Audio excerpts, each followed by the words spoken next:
अस्सलाम वालेकुम dear viewers, असांजे चैनल ते खुशामदीद। उहे कैंडिडेट्स जिन्हनि खे पीएम हैक लैपटॉप स्कीम जे तरफ़ां मैसेज आयो आहे त तव्हां पंहिंजा डॉक्यूमेंट्स फोकल पर्सन्स खां वेरीफाई करायो ऐं तव्हांखे ख़बर न आहे तव्हांजी यूनिवर्सिटी जो कहिड़ो फोकल पर्सन आहे, त तव्हां हिन वीडियो जे ज़रिए चेक करे सघो था त असां पंहिंजो फोकल पर्सन कीअं फाइंड कयूं।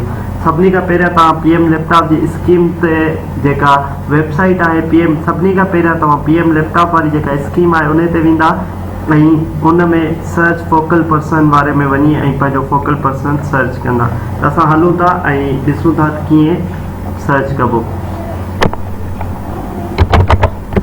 जीअं असां PM laptop scheme focal person search कंदासीं थी पहिरियां ई पहिरियां तव्हां वटि अची वेंदो सर्च फोकल पर्सन। तव्हां हिते क्लिक कंदा ऐं जीअं ई तव्हां क्लिक कंदा सभिनी खां पहिरियां तव्हांखे सिटी ॾींदो। तव्हांजी यूनिवर्सिटी जंहिं बि सिटी में आहे, जंहिं बि शहर में आहे, तव्हांखे हुनजो नालो ॾियणो आहे।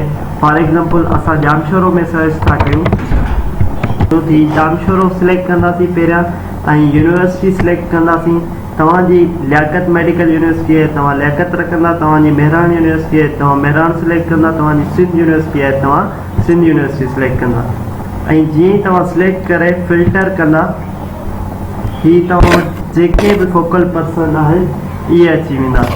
हाणे ही तव्हां ॾिसी सघो था university of Sindh for all, ही कामरान ताज पठान, इन जी जेको आहे ईमेल बि ॾिनल आहे, इन जो नंबर बि ॾिनल आहे। तव्हां इन्हनि सां कॉन्टेक्ट करे पुछी सघो था तव्हांखे डॉक्यूमेंट वेरीफाई कीअं करणु आहिनि। ईअं ई सभु कॉन्टेक्ट नंबर ॾिनल आहिनि।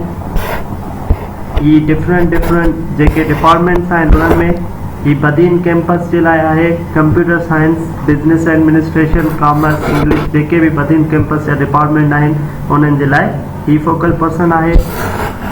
ऐं उन खां अलावा मीरपुर ख़ासि कैंपस जे लाइ ही फोकल। ईअं तव्हांजी पंहिंजी यूनिवर्सिटी में जेको तव्हांजो फोकल पर्सन हूंदो तव्हां उन सां कॉन्टेक्ट करे ऐं तव्हां उन खां पुछी सघो था तव्हांखे कीअं वेरीफाई कराइणी आहे।